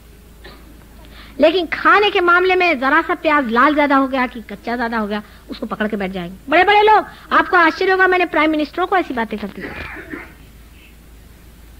वो कहते हैं साहब मुझे तो फलाने चीज की एक जलेबी पसंद है। बताइए, इसे सभी लोग इस देश में करते रहे कि उनको पसंद है तो लिए चले जा रहे हैं लोग, हो गया। ये शोभा नहीं देती। हर एक तरह के आदमी में यहाँ बीमारी है। ये तो अपने देश की मैं कहती हूँ कि खास चीज है। हिंदुस्तानियों को जानना है तो उनसे खाने की बातचीत करिए, फिर वो बताएंगे कि वो क्या खाते हैं क्या नहीं खाते। अरे भाई वो तो जाहिर ही है कि आप क्या खाते हैं और क्या नहीं खाते, इसमें बताने की कौन सी जरूरत है। सबका अल्कोहल छूट गया उनका, उन सब वेस्टर्नर्स का अल्कोहल तो क्या, ड्रग्स छूट गया, सिगरेट छूट गया। मैंने उनसे कहा तुम लोग की आंख इधर उधर बहुत जाती, जमीन को देख के चलते। इनमें हमें यही अंतर है, ये पाते देरी से लेकिन जमते हैं, अपनी इज्जत बहुत करते हैं। ऐसे जमे हुए हैं कि एक एक आदमी जो लाखों हिंदुस्तानियों के बराबर हो जाएगा। कभी मेहनत करते हैं, अपने जैसे नहीं। और हम लोग पाते तो खट से हैं, यहाँ पे अभी सबके सब पार हो जाएंगे मुझे मालूम, लेकिन गए बेकार। ये बात सच्ची इन लोग की सीखने लायक। और इतना ओबीडियंस है इन लोग में, इतना ओबीडियंस है कि मैं खुद हैरान हो जाती हूँ। बस बात तुमने कह दिया, हो गया, फिर आगे क्या बात ही नहीं, आगे बात करने क्या बात। अगर इनसे किसी ने पूछा कि भाई तुम इतना माँ को क्यों मानते, कल हमको किसी ने दिया ही नहीं, ये तो परम जिसने दे दिया उससे आगे और किससे बात करने की। जब कह दिया यहाँ बैठ जाओ तो बेचारे कभी जमीन पे बैठते नहीं, देखो घंटों बैठे हो। किसी अंग्रेज को बिठा दो तुम ना, तुम्हें मार के भागे। लेकिन इनकी सादगी देखो किस तरह से इन्होंने माना, क्योंकि परम का महात्म्य इनको बहुत है। इन्होंने मुश्किल से पाया, एक आदमी पे कभी कभी महीना भर मेहनत करनी पड़ती, तब कहीं कुंडलिनी जागृत होती। हाँ बेटा, हाँ क्या कह रहे? हाँ ये सब बातें हैं बेटा, बैठ जाओ। कर्म भी आपका ईगो ही करता है ना, कौन करता है आपसे? कर्म से आप अकर्म में चले जाते। अब नॉन वेजिटेरियन कोई मैं थोड़ी करे कि खाओ ही, पर कोई खाता है तो वो पाप नहीं करता है। ये गलत फहमी हमारे अंदर है कि कोई वेजिटेरियन खा करके भगवान को पालेगा, ये बहुत बड़ी गलत बात हम सोचते हैं। ये ऐसा है, समझ लीजिए इस कमरे में आपको लाइट जलानी है, सीधा हिसाब है ना, लाइट जलाने की है। अब इसमें कोई सा भी आप रंग लगाओ, उससे उस लाइट पे क्या असर आने वाला है? अब लोगों का यह कहना है कि आप वेजिटेरियन खाना खाते हैं, उससे आप बड़े सात्विक हो जाते हैं। मैंने तो आज तक ऐसा नहीं देखा। आप मारवाड़ी लोगों को देखिए, ये तो लहसुन भी नहीं खाते, प्याज भी नहीं खाते। किसी मारवाड़ी को डराना तो एक लहसुन दिखा दीजिए, वो गोल घूमते रहेगा, चक्कर आ जाएगा उसको। आपको अगर किसी को काबू करना मारवाड़ी को, तो आप लहसुन खा के जाइए उसके दरवाजे, खत्म। वो कहेगा भैया जो चाहिए ले जा, मुझे बख्शो। अब यह पता हुआ है कि लहसुन खाने से हृदय बहुत अच्छा रहता है। लहसुन की तो थेरेपी निकल आई। इन्होंने कहा लहसुन नहीं खाओ, प्याज नहीं खाओ, सबके हार्ट अटैक्स आएंगे, फिर क्या होगा? मैंने आज तक नहीं देखा है कि कोई भी आदमी वेजिटेरियन है इसलिए वो बड़ा ही अच्छा आदमी है। ज्यादातर जो लोग खाने का बहुत सोचते हैं बड़े क्रोधी होते, बहुत ही क्रोधी लोग होते। मतलब ये है कि ये नहीं खाना, वो नहीं खाना, 25 मरतबा हाथ धोना, और इसको नहीं छूना, उसको नहीं छूना। ऐसे अगर लोग कहीं दिखाई दे उनसे आप भागी। उनमें प्रेम नहीं होता। सबसे बड़ी चीज है प्रेम, प्यार की बात है। और कर्म जो है कि हम थोड़ी किसी को मारने जाते हैं, हम किसी को न मारते हैं, न कोई मरता है। कृष्ण ने खुद ही कहा जो मरा हुआ है उसको क्या मारने का, और मरता ही नहीं कोई मर जाए तो बहुत ही अच्छी बात है, पर कोई मरता है? कोई भी नहीं मरता। लेकिन अब तुम सोचो कि मुर्गियां और खटमल और क्या क्या तुम लोग बचा के रखोगे, तो क्या मैं उनको रियलाइजेशन दूंगी कि तुमको? अब जो लोग बेचारे ये शुरू से खाते आए हैं, उनको वेजिटेरियन खाना देने से उनकी कुंडलिनी रहती नहीं, कमजोर हो जाते, बहुत कमजोर हो जाते हैं। ये तो सब गुरुओं ने यहाँ बना रखा है। एक गुरु साहब ने आपको बताया 3000 रुपया पाउंड इन लोगों से लिया। उनको वो फ्लाइंग सिखा रहे थे, तो उनसे कहले आपको लाइट होना चाहिए, आपकी कार्मिक थियोरी जो है उसके अनुसार आपने बहुत गोश्त वोश्त खाया है, इसलिए आप उड़ नहीं सकते। इसके लिए क्या करना चाहिए? कहने लगे कि 7 दिन आकर के आप वहां रहिए स्विट्जरलैंड में, एक बड़े भारी उसमें रखा उनका। वहां बेचारे पहुंचे, सबने 3-3 हजार पाउंड, मैंने आप जानते हैं कितना होता है, वो इतना रुपया दिया, 3000 पाउंड, 6 लाख। वहां पहुंचे बेचारे, तो उन्होंने क्या किया कि आलू उबाले। आलू का जो उबला हुआ पानी था वो उनको 3 दिन